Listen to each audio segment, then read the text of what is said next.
Hello and welcome to episode 20 of Shared Discovery, the show and podcast dedicated to sharing all the exciting and enjoyable aspects of games and gaming. I'm your host, Victor, and today we have Ron. Welcome back. I'm back. It's been so long. We've had so many hosts in your absence. I'm glad to have you back. It's good to be back. 20 episodes, Ron. 20? Did you think we'd get here? No. This is amazing. It's pretty cool. This is so much fun.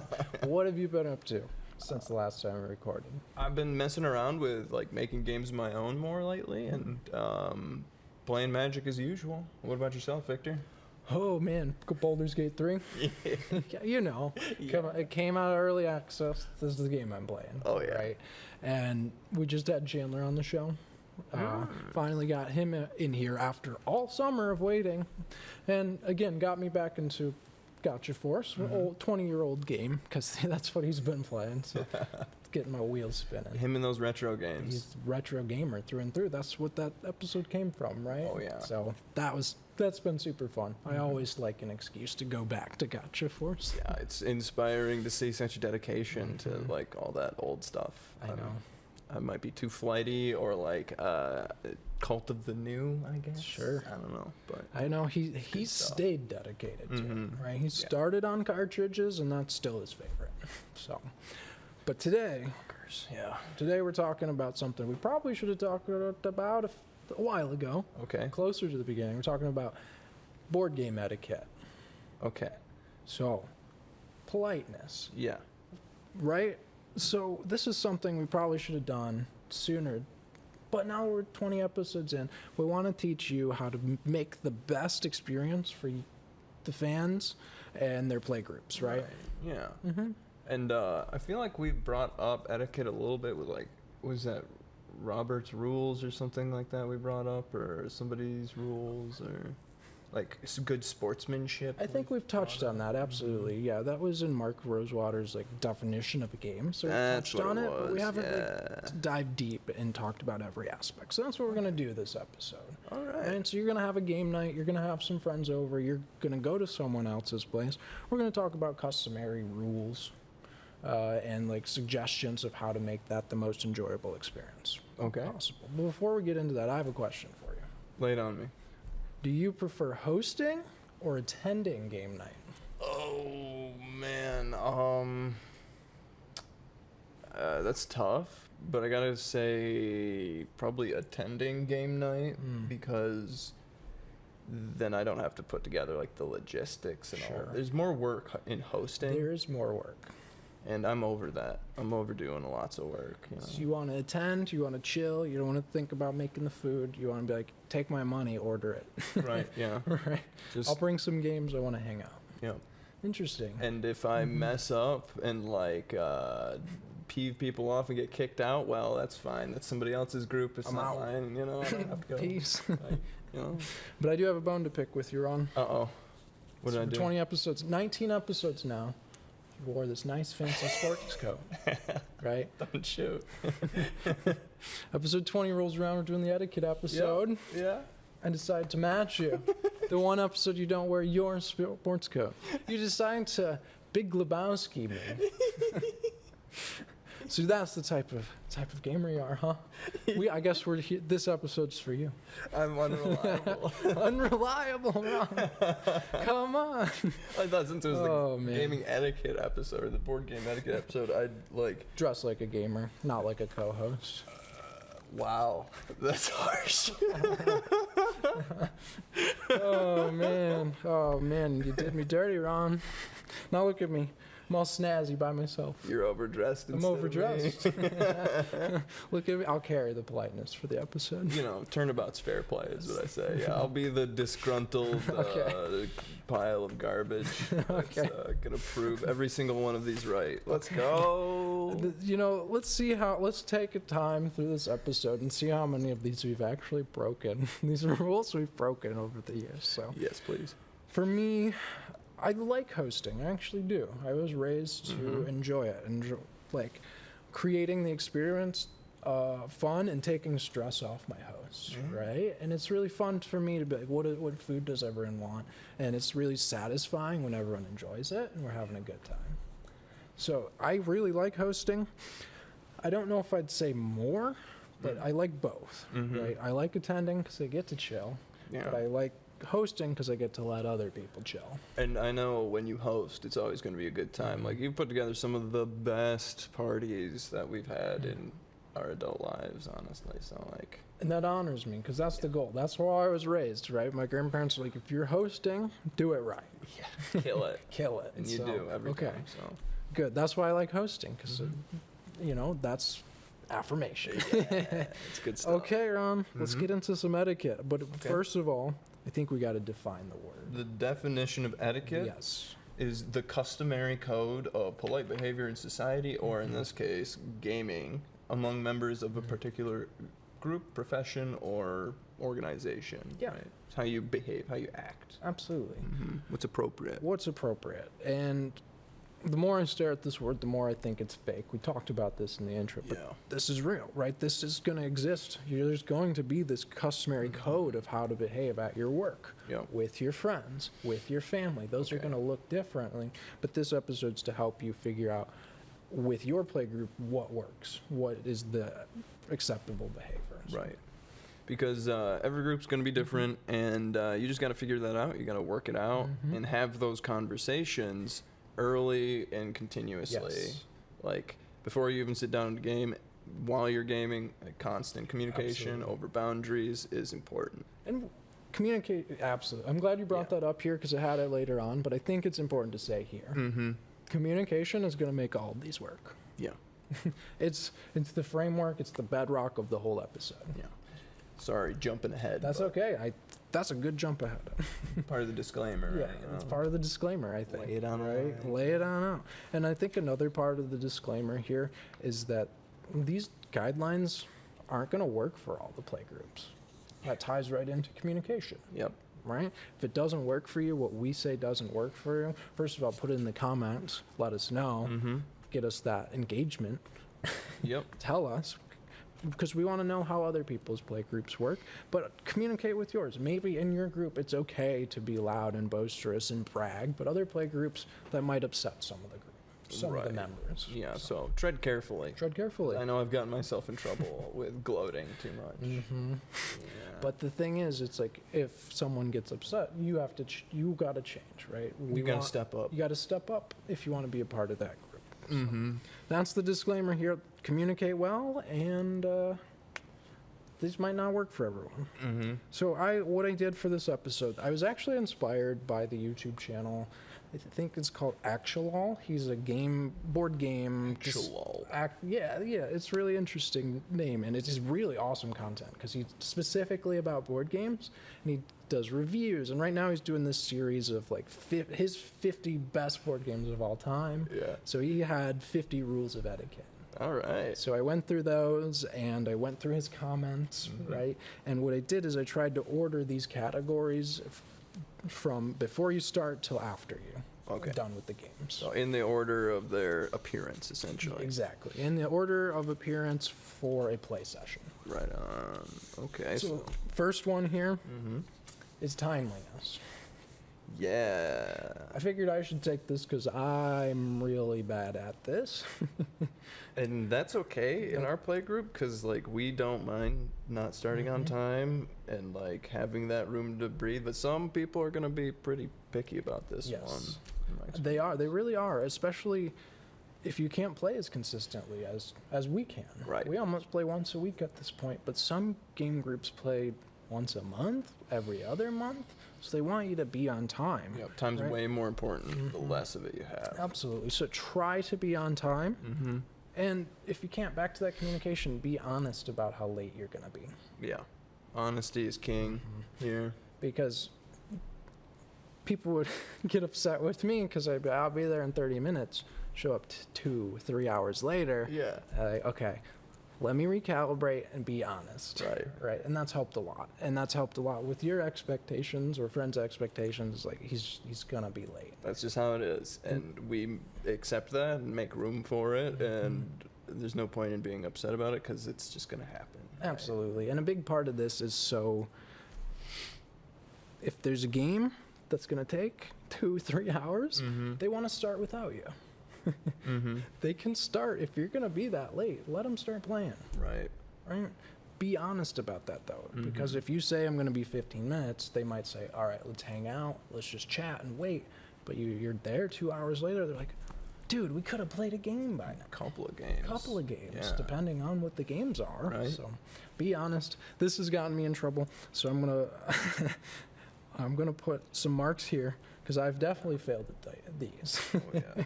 I mean, yeah, I do my best to be on time, but I've definitely been kind of crud at I've been pretty bad at this. Yeah, there's a few moments I'm not proud of, but yeah, but we've improved, and our communication has improved tremendously. Especially like, okay, hey, there's traffic. Hey, slept in. Whatever. Honesty goes a long way with our play group. And you're gonna hear this word a lot. Communication is communication. Key. Yep. Again, the more we say that, is that a real word? What is occasion? Vacation. It's a vacation, but it's a communication. Okay. It can be part of both, but Could it's be both. Anyway. I don't. We're not English majors. And And so this timeliness refers to being on time for an individual session, Right. but also for legacy games. Ooh, yeah. I liked this concept. I like what they referenced there. Legacy games are games that continue for many sessions. And if you as a player, for whatever reason, new job, new responsibilities, can't show up for so many sessions, the game can continue without you. We can write you out of the story, and if time opens up in your life to join back in, we'll write you back in. Yeah, there's tons of different styles of play that involve like drop in, drop out, multiplayer. Like I know Dungeons and Dragons started that way, where you were expected to not be there every single time because there wasn't any reason for you to be. You're just adventuring, getting treasure. Exactly. Simple. And it's got more detailed over time. Right. The adventuring's got more storylines and stuff. Yeah. But I like that, what you said. Like, go back to those roots and say, like, let's write you out. Let's say your character had to go, whatever, any numerous reasons. You're the DM. You've come up with a bunch of them, right? It's really easy to say, I had to visit this family. I had to go on this holy quest. I had to meet this friend. Right. Whatever tied you up. And then next time it's like, hey, I caught up, guys. Yeah, I'm back. Hey, I'm done with that thing I needed to do. Exactly. And that's actually happening in one of our sessions right now. She got a new job, and she's like, is it okay if I leave?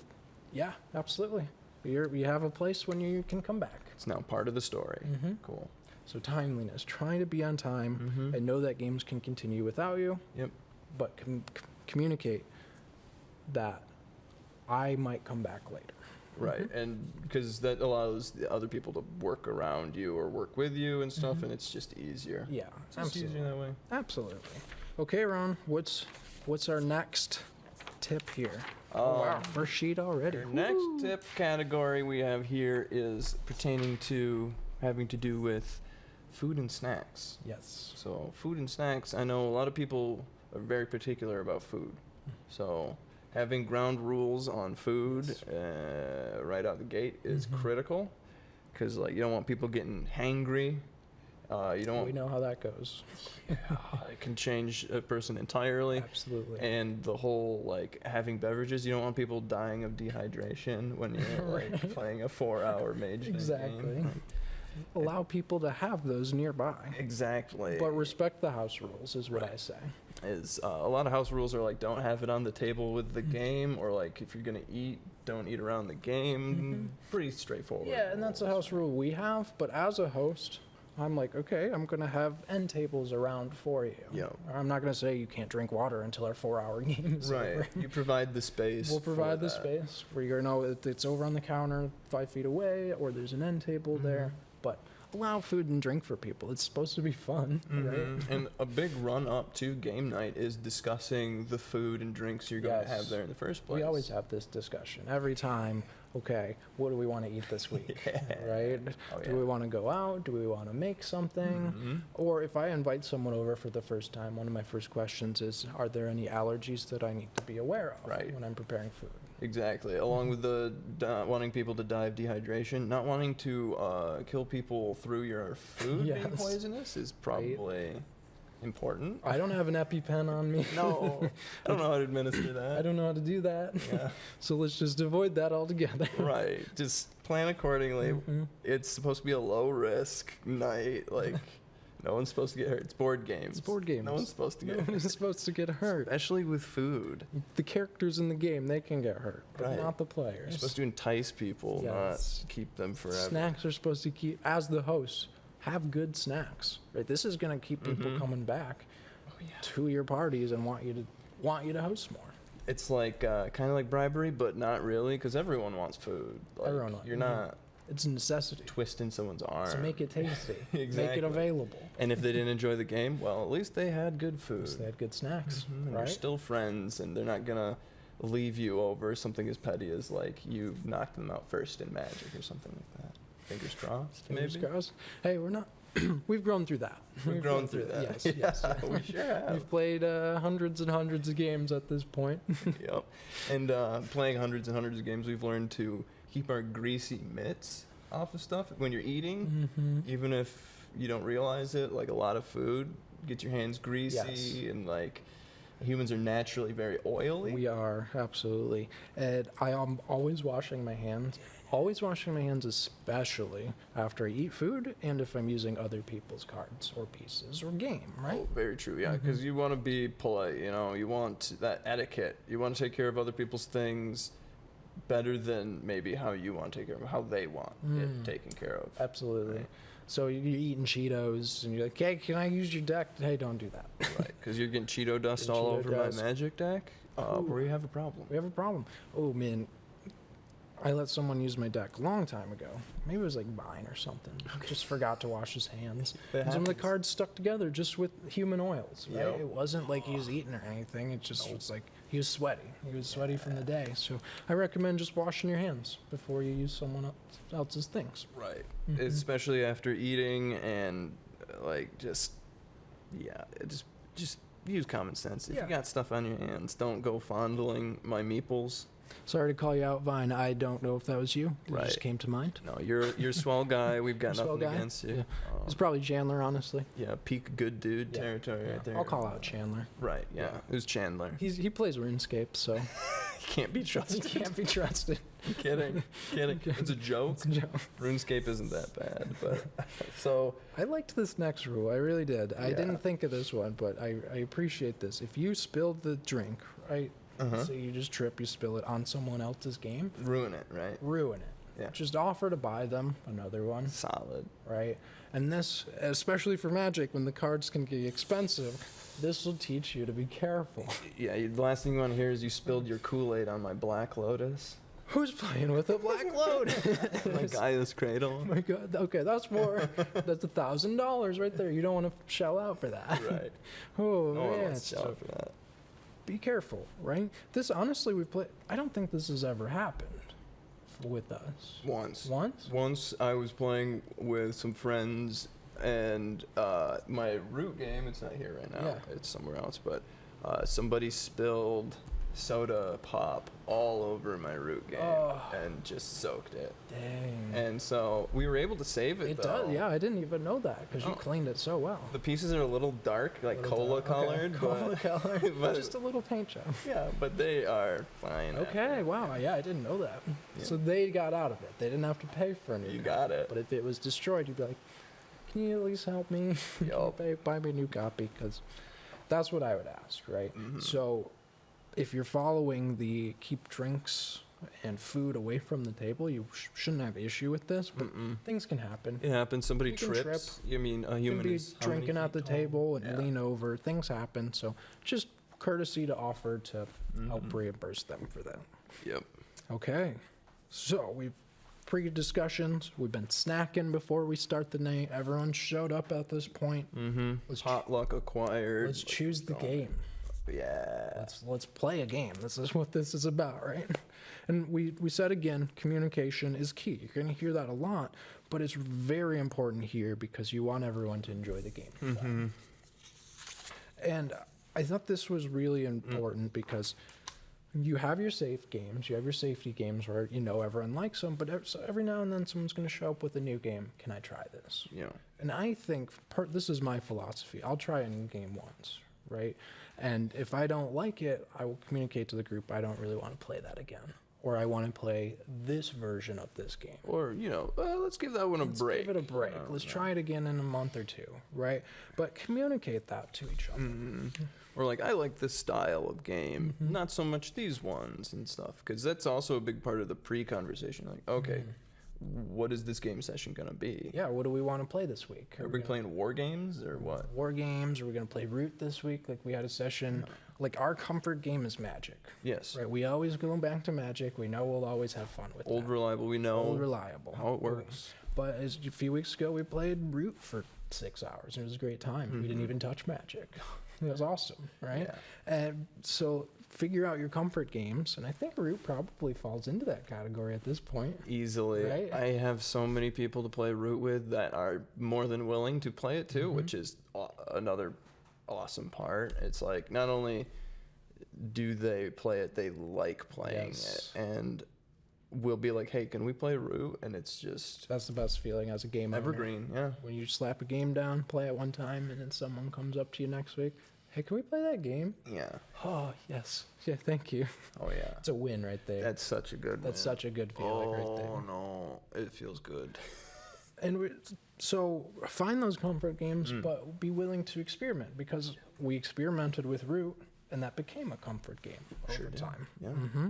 And what I really liked here, too, is 2 things. He said, don't rate a game you haven't played, right? Don't go on to Board Game Geek and say, I saw these reviews, and someone's bringing a game. No, I'm not going to try that. At least give it a try, right? At least give it a chance. Yeah. But also don't immediately say you hate a game someone else's loves, right? That's a quick way to deflate someone else's time with the group and willingness to try experiment. Right. And being somebody's friend instead of like saying like, oh, I hate that game. Yeah. Why not say like, we can play that every once in a while, but like maybe not all the time. Like, I don't know. I'm guilty of both of these, but I've gotten better. Same. I'm really guilty of both of these, especially. Oh yeah. I hate that game. Yes. But I've gotten a lot better with that, because that doesn't feel good, because people like different games than me. Yeah. Right? Like Carcassonne, I was really guilty of that. I was like, oh, I hate this. But now I'm like, you know what? I'll give it a shot. Maybe let's try a different rule. Let's play it one time. Like you said, let's play it a month from now. Let's take a break. But I'm not just like immediately when Savannah's like, that's my favorite. I'm like, you're wrong. Let me tell you every way you're wrong. Like, no, you don't do that to friends. You don't do that. You don't do enjoy that to this? strangers. Would you do that to I wouldn't tear apart a stranger. I'm very guilty. Even video games like Dark Souls. Like, I hate that game. But I'm like, now I'm at the point, I didn't have a reason to critique myself. But now that we're exploring games, I'm like, wow, Dark Souls is great. I don't enjoy playing it, but it's fantastic. Fine. Yeah. Right? Oh, yeah. And I see Carcassonne's a well-designed game, but I don't enjoy playing it. So I'm not going to try to kill someone else's fun. Right. It's like totally just preference. It's just preference. You can't really blame people for preference. It's like... You can't. You just have to experiment with your group, right? There's some like I'm sure with your play group and separate play group, they might like Carcassonne better than me. Yeah, they sure That's don't mind totally it. fine. Yeah. They don't mind it. But experiment and communicate with your group. So this next one, I think, is really bad, really bad at, but be realistic about a game's length. This one's really hard. This one's pretty hard to get. Underline that one. Yeah, this one I've failed at because I underestimate the teaching process for new players. Like, oh man, yeah, I know this game. I've played Magic for 20 years. Yeah. You know, our games usually take an hour and a half to 2. Well, 4 hours because you forget the teaching process. Like, oh, I'm never touching that again. Yep. I'm sorry. Like, you never want to get caught in this situation where it gets better, I swear. You're it gets begging better, it. Ron. Oh no. Please. So this one really resonated with me. Yeah, because I've been in that position. Like, no, I'm serious, Please. guys. It's actually a good serious. game. It doesn't take this long every time. It's not that bad. It's not that bad. You don't want to get to the begging, right? So try to be realistic. realistic with the game's length. And sometimes I've really tried to be realistic, but I underestimate the complexity, or some new interactions happen in the game I've never seen before that slows it down for me too. So do your best to be realistic. And a big part of that teaching thing for me is sometimes I just won't even be playing the game if I'm teaching it, because playing my turn after I've just like been through teaching and explaining all this stuff, and now I have to do my turn can be a lot. It is a lot. Like, you're switching from the player mindset and the teacher mindset. Like, you're switching back and forth. Right. Whoa, it can be jarring. So sometimes we'll get to the teaching section here, but it's like, it's good to step back and pick a role. Different approaches to different things. That's a good strategy. Absolutely. So I like this one too. Don't be understanding if someone doesn't want to commit to a long game. Right. Or overly complicated games. Right. And we talked about this and how to get players into games, episode 2.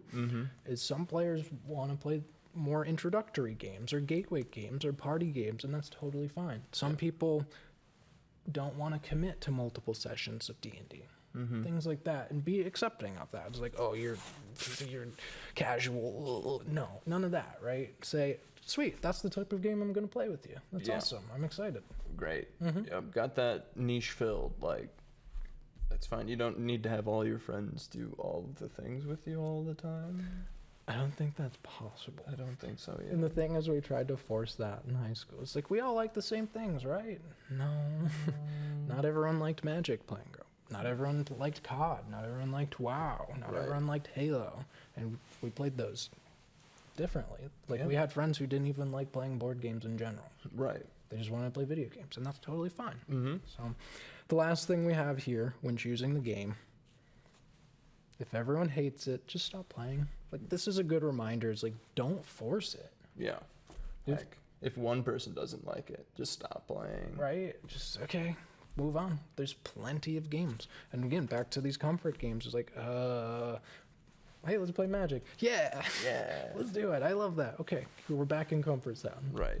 Because it's like, these games aren't tied to your identity. Maybe in some abstract way, but like someone going like, I don't really feel like playing this right now, isn't like an attack against your attack on your personality. It's not like defacing you in any ways. Just roll with it. It's like any of these. Just okay, we can come back to that, revisit it, or whatever sometime. And back to thinking about how limited game night is, how much limited time you have. Right? We're playing more often these days, but in the past, we would go a month or two without seeing each other. So we want these to be as fun as possible. Maximize the fun.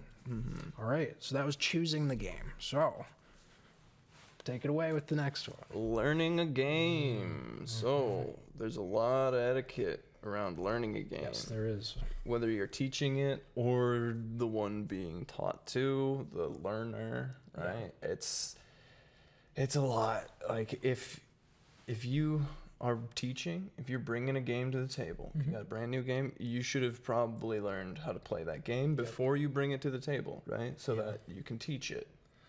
Something I always do is I read the rule book before. And it doesn't mean I've mastered the game. Well, you guys, know this, whatever, you'll see when I sit down at games, like, I've read the rules, I've watched the videos, but I'm going to play with the rule book this game, just so you guys know. Right? That gets us started, but I'm checking and verifying with myself. And you're not going to be perfect when you do this, and you need to have grace for yourself and for other people when you're teaching a game that you just got, or if it's a game that you've been teaching for a long time.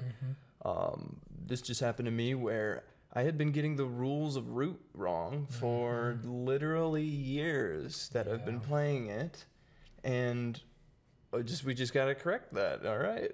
Course correct. And that's now part of the teaching process. And I think it's like, have grace and have patience with yourself as the teacher and your students. Right. Patience is key.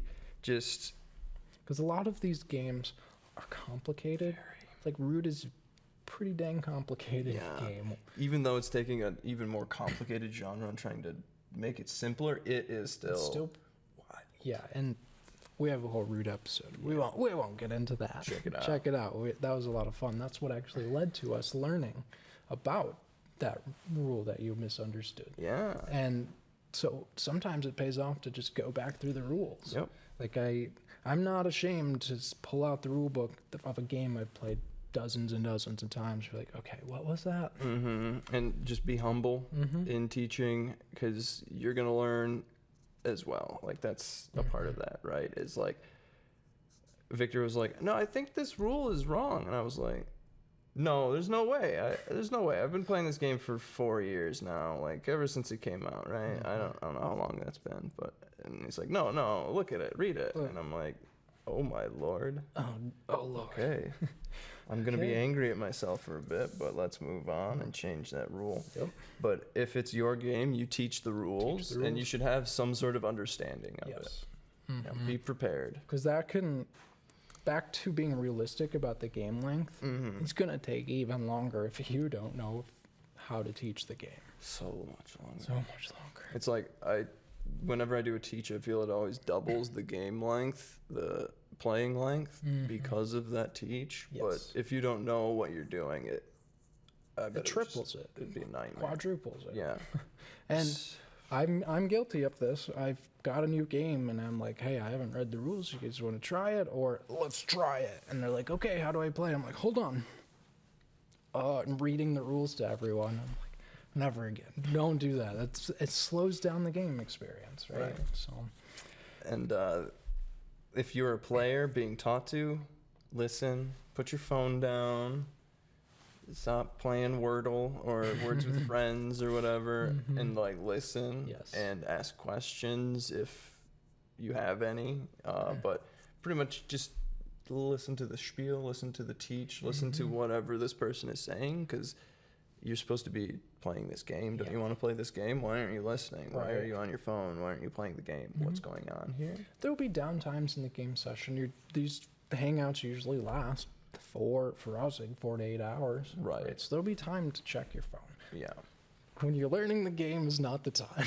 No. And so listen to the rules, get off the phone.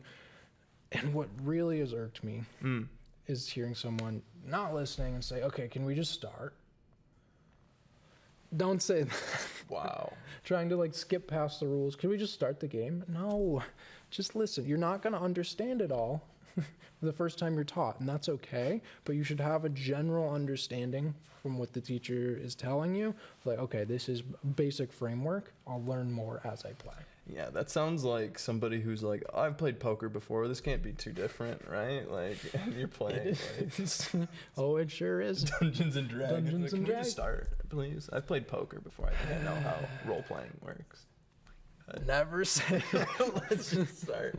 Let's just start. And that's happened to me. I'm like, you don't even know the rules, man. Just back up a little. Wow. Yeah. So we already jumped to this, but it's like if the teacher misses a rule, cut the slack, right? Yep. And in that moment, forgetting or missing that root rule, misinterpreting is like, I get it. It's complicated. Let's just play the new way that we know. Right. Cut you some slack. And teachers should do their best to like keep the rules flowing, and like people have questions, answering the rules questions and knowing the rules and correcting newer players and stuff like that if it's necessary. Gently. It was probably Patience is huge. Gentle. Don't be like, you just messed up. Like, why are you doing that? Are you dumb? Like, don't be that guy. They always use the don't be that guy. Don't be that. It's like, hey, you messed that up. This is actually how it's done, just so you know, moving forward. Oh, I see. Yeah, that rule's a little weird. Let me tell you, this is how it actually is. And like, oh, okay, we can then proceed. Like, just if the teacher misses rules, cut them some slack. If players are missing rules, cut them some slack. We're all learning together. Yeah, and I really like what you said, and I didn't think of this until you said it, but as the teacher, if you miss something, cut yourself some slack. Yeah, totally. Because that can really upset you, burn you. I've been one where I'm like, I don't want to teach anymore because I messed up so bad. But it's like, if you have a good play group, they'll be patient and understanding. So be understanding with yourself as well. Like taking that emotional energy of like belittling yourself and degrading yourself when it's just like a game, and like now you're taking energy away from the fun and the experience and the game and the learning, instead of like it's kind of self-centered, instead of like this is supposed to be a group event. We're all in this together. We're all supposed to be having fun. Like this goes back to episode 1, right? What is the most important part of playing games? Having fun. Yeah. So always keep that in mind. Even if you need to walk it off, like, okay, what did SpongeBob say? F is for friends. U is for uranium bombs? Or something? Oh, no, that was Plankton. That was Plankton. Friends who do stuff together. U is for you and me. N is for anywhere and anytime now. Right. Down here in my apartment. Deep Blue Sea. Deep Blue Sea. Yeah, we're not down there. You have a pineapple apartment I don't know about, Victor? I do not. I just had to change it a little. We're not in the sea. Fun. Always keep fun in mind, right? Yeah. That's the backdrop. Communication and fun are the underpinnings of all of this episode. Hey, we got to get our SpongeBob quotes in here. We got to get at least one per episode. At least one per episode. I think we've missed that quote. Hard to say. Okay, the last one we have here for learning is don't introduce house rules yet. Like right off the bat, that's not a good idea. When you're the teacher, don't be like, I don't like how that rule works, so this is actually what we're going to do. That's not the game. That's going to add a lot of complication. But when you have a comfort game you've all played plenty of times, if you all agree that this rule is miserable, it breaks the game, we don't like it, that's when you want to. Right, but you need that shared experience. Shared experience, absolutely. Okay, we've learned the game, we've arrived, we're eating our snacks. It's time to play the game. I can do that. Yeah. Right? Now that I know how to. Send it. Now you know how to play the game. Yeah. Let's do it. All right. Step 1, don't cheat. Just don't. Just don't. It's not cool. And this, not fun. This comes with an asterisk. Don't cheat on purpose. Because, again, back to patience, you're probably going to cheat on accident. Happens all the time. Happens all the time. That goes back to patience as the group, right? Right. And if you're new, inexperienced with the rules, like it's gonna happen. It's gonna. Just like with teaching, have grace, have empathy, have some room for each other's mistakes, be understanding, and then it's a game. It's not a big deal. No one's gonna die. But seriously, don't cheat. Don't cheat. That's a surefire way if you're caught like cheating on purpose to get booted from the group. Right? So step 1. Nobody wants. Don't cheat. But always, what you should always be doing is when you play a game, there is always a way to win. So you should be trying to win when you play the game, because that is the goal that the game gives you. Yep. And everyone should be playing towards that same goal. And like this one is like kind of contentious in my mind. Is like we're playing to have fun, right? Yeah. Not playing to win, but playing to win is fun. Can be fun. Is part of fun. So like. Yeah, this goes back to our disclaimer where this is going to be a scale for play groups, right? Some groups might value winning more than others. Some might not care, but a game's got to end. Right. So you should be trying to win. Right. Because if you're just playing to drag the game out, is that fun anymore? I guess if everyone's having fun. I guess if you're still having fun, that's for your play group. Back to the disclaimer. Back to disclaimer, communication. And I really liked this here too. He said, winning is important. The goal is important, which is winning, but don't lose sight of what matters. Having fun with your friends. Yep. Friends come first, games second. Oh, right? for sure. If there's salt coming in, take a break, take a breather. Set the game down. Set it down, walk away. I put a caveat here. This is that winning is the most important thing in a tournament setting. Yes. So that's okay to prioritize that. It's a tournament. It's a tournament. It's what we're here for. And who's the best at this thing? And I know you might be saying, like, why are we talking about tournaments? Like, I've had at-home tournaments before. Yeah. Right? 8 people, 4 people, whatever it is. There's a prize on the line. I'm gonna win. I'm gonna try to win. Right? Oh yeah. So that is probably the most important thing there. But you should always play to win. Talk to the group. Pretty straightforward. Okay. Don't take ages on your turn. I'm guilty Analysis of this. paralysis Yes. incoming. So, okay, a little dive into this. Try to plan ahead on your upcoming turn. Mm-hmm. There's 4 of you. Say, it might change depending on the state of the game, but have a little bit of a plan. Right? Because again, game's got to end. We want to keep it moving. But this also is okay if you're taking a little longer, if you're learning the game, but still be trying to have a plan. Try to keep moving the game forward. And understand that the other people also want to play the game. So like this helps you. The more you know, the faster you can move through your turn. Yes. The more other people can play the game, you can play the game. More games you can play, right? Exactly. But the other side of this coin is don't rush players. Yeah, then we get into our psychology episode, right? Yeah. Psychological warfare. Oh, yeah. Back to our politics and table talk. This could be a strategy. Yeah, if it's allowed. If it's allowed. If your play group hey, hurry up. Hurry up. We do that in Magic. We do that in Magic, but that's accepted. Yeah. Not all the time. If we did that all the time, we'd be like, dude, stop. Yeah, because then it's kind of Then like it's you're unfair. tilting me. You're tilting me, Yeah. right? But don't rush players, especially brand new players to a game. So balance, like, I'm going to try to move as quick as I can, but I'm not going to... Within reason. Within reason. Yeah. I like that. Within reason. Like if I'm playing a deck that I'm going to go through these 30 individual triggers and Yeah. stuff, like I gotta have a plan for that. But if it takes a few minutes, it's gonna take a few minutes. Turn 1's going to take less time than turn 10. Right. And that's okay. That's okay. Okay, so be realistic about time, right? Don't tell people what to do on their turns. Oh man, I'm guilty of a lot of these.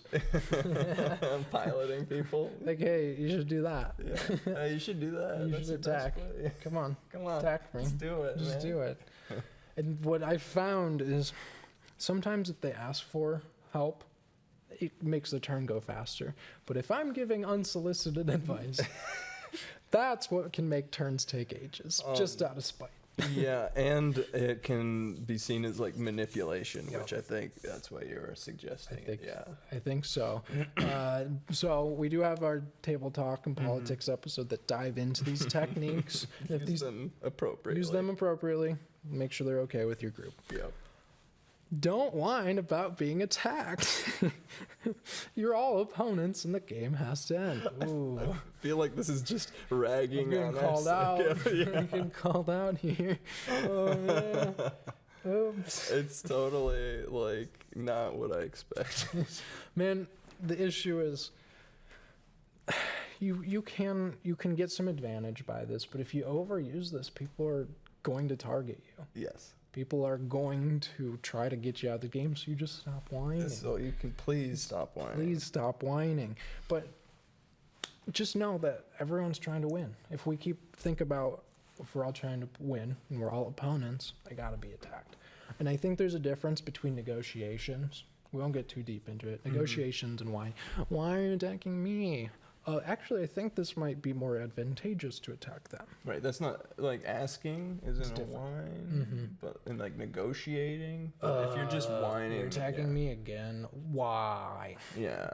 Like So try to doesn't keep feel whining good. down. We don't like whiners. doesn't feel good. I'm guilty. I'm guilty of a lot of these. Okay. Oh, up next. Don't complain that you're losing. Oh my gosh. I'm called out, Ron. This one I have used this to get back in a game before, We have. We both have. like numerous times. Oh man. But if you do that, I won't have any part I in the won't be game. able to help you. I'm losing. I haven't done anything this game. Okay, fine. Would you say it works doing that? It does, but there's some play groups that again are gonna target you if you do that. And it makes people feel bad. I feel Makes them like. feel guilty. It Yeah. can detract from fun. You're literally trying to guilt someone to Yeah. get into a game. I like this one. This one I'm not. okay. I'm not guilty of. Okay, I do this one. Yeah. Narrate what you're doing on your turn. This is just good business. This is just good business. Good quality communication. I play my land. I tap it. I play this creature. Look at them. I pass the turn. Right. Very clear. There's no confusion of what was done on your turn. Communication. Hey, in response to what you're doing, I'm going to cycle this card. Right. Any responses? very clear communication, so the table knows what's going on. Clear, concise, and just moves the pace right along. Yes. Right. And this actually leads into our next point here, which is pay attention to others' turns. So know what happened since last turn. It's actually easier to know what happened last turn if you're narrating. Yeah. If other people are just narrating what's happening on their turns. Oh, yeah. I mean, I personally try to narrate as much as possible when I play Magic, get other people to do Me it. too. Because I just feel like the story of the game comes out more too. Is like the story that we're telling with the. I equipped these boots to my airplane. Yep. And now I'm When you crashing did that the with your airplane. Parhelion, your flying building, you equip boots to it. Yeah. Like, that's hilarious. My building has boots on it. Like, I'm looking at my hand planning ahead, and you're like, all right, equip my boots to my plane. Huh? To an aeroplane? And you narrating made me pay attention. Oh, okay. Right.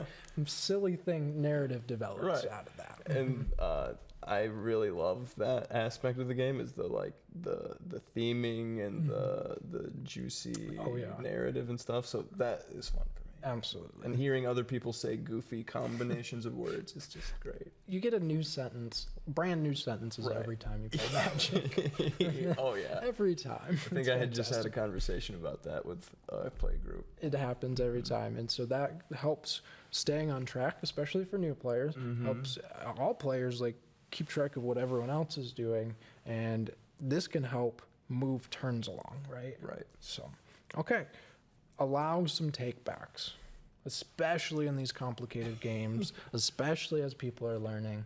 We call them takesies backsies. Yep. So you got one for this game. You want to use it now? Yeah, go ahead. Be patient. You're going to miss some things. So we allow that in our play group. Right, because we're friends first and foremost, and we want to have a good time. And ragging on each other isn't a good time. Like, again, this isn't a tournament episode. We'll have tournament etiquette, but in a tournament, there's no takesies backsies because you're on the rules. I'm sure we'll have a By the whole book. tournament arc That'd at be some fun. point. Oh, the shared discovery anime. The power leveling will be insane. Here we go. I've been practicing my grinding. They got that thumb twitch Yeah. Oh going. yeah. Here we go. Your superpower. Let's go. Listen, I've been abstaining from caffeine, so when I use it, I can stay up forever. Like, I'm gonna get so many levels in our tournament arc. This is gonna be incredible. Okay. The last point we have here is try not to king make. Right? Oh. King making defined as I can't win the game, but I have the ability to decide who does win. Yeah. I'm going to decide to just step back and let the game unfold. Another contentious one in my mind. That is a very contentious one. Yeah. There's a lot of play groups who are like, yeah, go ahead if you have the ability. Help me out. Help me out. Like, if you have the ability within the scope of the game, It and doesn't it's in break the rules. right? It doesn't break the rules. It just might break social etiquette. Exactly. And that's for your group to determine. Or it could be considered scummy behavior, Yes. you know, that sort of category. And like, there's even some games, Root, prime example, we keep coming back to this one, or even Magic the Gathering with Commander, 4-player format. Yeah. And the politicking, king making is a part of the game It that is. you cannot get away from. You can't. Sometimes it just happens. It's just like, oh, I how many times have I like, okay, literally anything that I do, any card I play, any attack I make, if I don't attack, I choose who wins. Right. It's a choice. It's unavoidable, and I'm like, and what we've come to is like, if we can't choose, we'll let chaos decide. Yeah. Roll the die. Roll the dice. See who the gods favor. And I'm not always in favor. I think that's really the only way I choose how to attack these days. If I'm just like, I literally can't choose who wins this game. It's an even choice. It's an even choice. How can I choose one friend over another? So I just let the dice decide in those instances. A lot of times I use the context of the game. Like if someone did a lot to help me or use removal for me, I'll be like, you know what, you were nice to me. How much were they whining? Yeah, none to little bit. All right, you're my buddy. You're my buddy. My king. I'm You're making the that king. one. And then back to, okay, we're getting into the politics episode. I was going to say, but real quick, I was going to say, this can get back into grudges and alliances for Meta future grudges, games, but yep. go watch up that episode. Those are things you should also talk about. Okay, Ron, Yeah. we've played the game. Past tense. We've, Got it. We've played it. Now where are we? The aftermath. Aftermath. The dust is settling, and it's okay to celebrate. It's okay to be like, woo, I'm the best gangster in LA or whatever. Yeah. You know, it's okay to celebrate, but it's the intensity that you want to sort of be understanding about. If you get up and you're like screaming like, whoa, you just won like the Super Bowl touchdown, and you're flipping tables and like high-fiving people and like throwing chairs through windows, like calm down. That's a little much. We don't have that much money. It's a board Fix game. all that. It's a board game. Calm. But Kaylee, I like Kaylee's wins. Yeah. Dances. Dances. You can't get enough of those Get dances. those. I'm like, okay, you got it. I love that. Yeah. But measured against your group, some groups are really into the bragging. Like my cousins, like they Yeah. rub it in your face. Oh, yeah. And they love that. Remember that time I whooped you, man? Like, yeah, but I'm gonna get you next time. Yeah. Some play groups are like, dude, shut up. Right. Let's just play again. And it's that rapport. You come back there. What kind of people are we dealing? What kind of agreements do we have? Exactly. And like gloating can be a fun game that you play with people in between playing the actual game. Absolutely. But measure it to your group. Right. So I like this next one goes hand in hand with that. It's I put try to be happy winners. Yes. Right? I didn't win the way I wanted to. Don't try to brag and diminish someone else's win. Like, yeah, well, I won this way, right? And just like if you can't do those things, if you can't be happy about someone else winning, just walk away. Close your mouth. Please be quiet. I don't. Why? Just Why would you do this? be happy. Like, think about, put it in your perspective. Like, Yeah. you feels good winning, it feels good for them to win too. Right. And there's more games to be had. And be like a magnanimous winner. Like if someone's like, yeah, but I had a great play of the game, agree with them. Be like, oh yeah, that was a You would wonderful. have an awesome play. Yeah, that was a great play. If you would have done some things different, something would have happened. I'm sure. You know, like don't trash and rag on. Yeah, people. like that's Rub it actually our in. next. But don't Oh. make the winner feel bad for winning. Yeah. You know, Yeah. and this point's Or pretty the funny, loser's though. bad for losing. Yes, vice versa, right? It's okay to hate serial winners, just a little, Just a little. right? This is where our grudges come in. It's like you've won 4 times in a row. Some people are just blessed with Just good less. luck. Yeah, that happened in our play group with Leanna here at the show. She won like 4 times in a row. So what do? We ganged up on her, Good. got her out of the game. And she's like, "Why are you doing that?" Because you win a lot. You're good Keep at the game. Winning. Yeah. There's a imbalance here, and it's you, right? Yeah. Like it's her. With her, We have to deal with we got to that. deal with this. And that's And then she lost, and now we're back on even terms. meta grudging. A lot of Meta grudging. some people don't. I'm not gonna say a lot, but some people don't like it.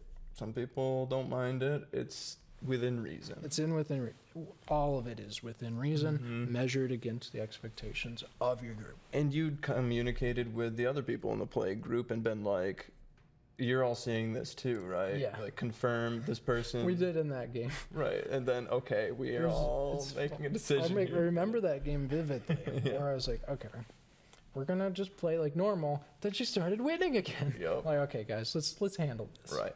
And then it's just the politics of the It's the game. politics of the game. Okay, Ron. Mm-hmm. We went from before we start timeliness all the way to after the game, but I have some general tips here Okay. that didn't necessarily fit cleanly into all those categories. All right. But this one we talked about a little bit, but respect other property and space, Yeah. right? So use their games and pieces how they want them to be used. Yo. We're not throwing them, we're not flicking them, we're not slamming them Right. down, we're not bending cards. Is that old adage like treat things the way you'd want your things to be treated or whatever it is total like bogus? Because like I don't know, I don't want somebody who's a slob treating my stuff like slovenly Exactly. and getting like smudge prints and spilling soda on and stuff. Like if that's what they think is taking care of something, that's what they'll do. And it's Yeah. like, no, I will set the standard for my thing. Exactly. And it's like a big one of these too is about respecting spaces, like ask to grab things, right? In Magic, it's totally fine. Like, can I read that card? Don't just grab it. Like, Right. do you mind if I read that? Oh Something man, simple. I did that recently where I wasn't really paying attention. I'm like, I don't remember what this guy's commander does, and I reached over and grabbed it, and everybody immediately was staring at me like, "What are you doing?" And I'm like, "Oh, I'll just put it back." I'm sorry. I'm not. Can I read? What does that do again? So these are good reminders for us.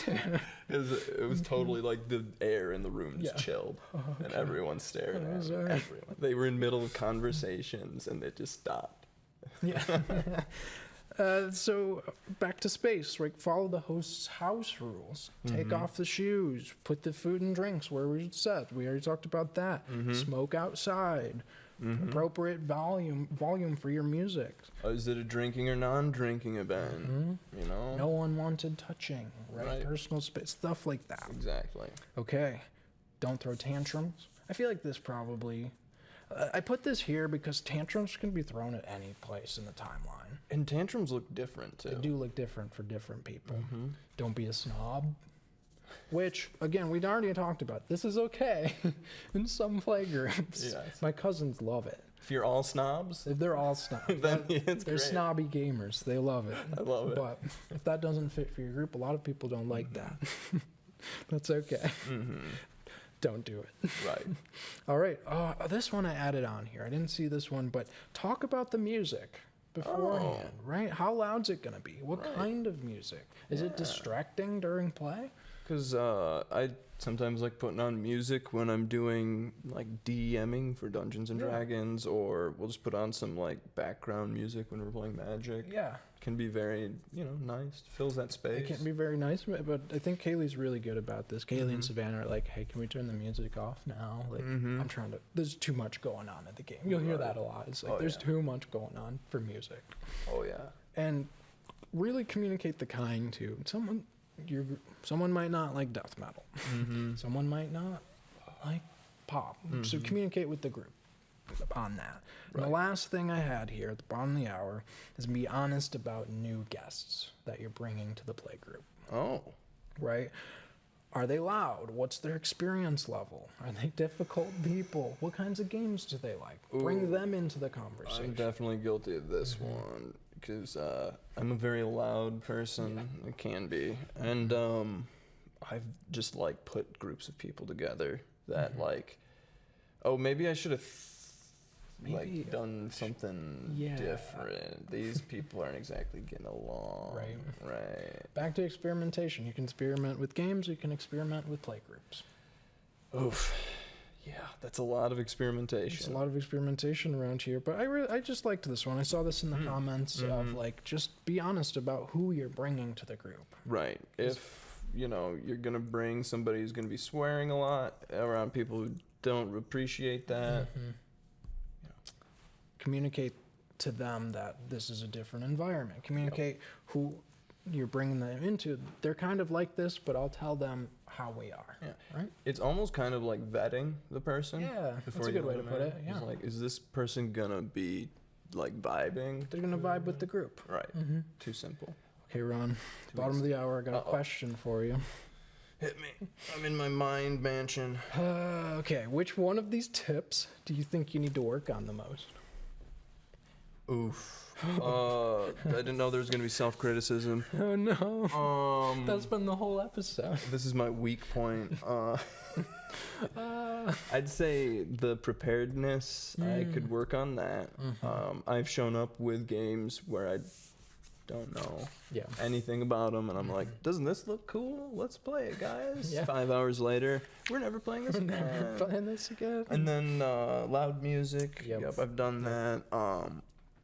I'm sure I've done some of these on the floor. We threw them all. We threw all the machines. I like those. I think for me, I would probably say I still can be whiny. I've gotten much better. Much better. I don't throw tantrums anymore. I did. Know if I'm whiny or throw tantrums. I definitely have, but I think I very much will, to the end of time, need to work on timeliness. Until the end of time, work on time. End of time. That's good. Okay, Ron, that wraps it up. This was a fun one. Sure does. We made it to episode 20. Sure was. So we got to say thank you. Yes. Thank you, BCTV, for having us. As usual, this was so much fun. If you out there have any questions or any strategies for etiquette that work for you that didn't work here, let us know at shareddiscoveryshow@gmail.com and let us know in the comments. We'd love to read those. And then, yeah, I think it's time to sign off, Ron. Thank you all for joining us on episode 20 of Shared Discovery. Make sure you be kind, have fun, play some games, and Ron, sign us off. Sure, yeah. Riches must be divided, but real wealth can be shared. See you guys. Thanks for joining us.